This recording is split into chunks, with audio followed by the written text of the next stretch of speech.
கவிதைகளோடு சில நிமிடங்கள். எங்கெங்கு காணினும் கவிதையடா என்று பாடலாம் எங்கள் நீலமலையில். எங்கு பார்த்தாலும் எத்திசையில் திரும்பினாலும் கவிதைகளை தரிசிக்கலாம். அவற்றை கண்டு கொள்ளாமல் தொடர்வதுதான் இங்கு கடினம்.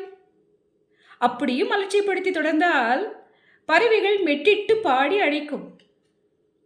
அவற்றையும் கடந்து சென்றால் அருவிகள் அவரோகணத்தில் அழுது அடம்பிடிக்கும்.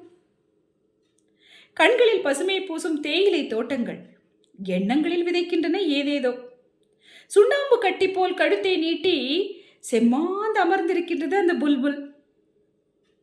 ஏதோ பேறு பெற்றதாய் அதை தாங்கி தாளாட்டுகின்றது அந்த பேரிக்காய் மரக்கிளை. நீ படந்தினியா புல்புல், கன்னங்களில் சிவப்பு காட்டி கொடுக்கின்றதே. அது பதில் ஏதும் சொல்லவில்லை. ஒரு கூடை பழத்தை உயர் கிளையில் தாங்கிய ஒய்யாரி அந்த பிச்சீஸ். எட்டுங்கள் பார்க்கலாம் என்று எகத்தாளம் வேறு செய்கிறாள்.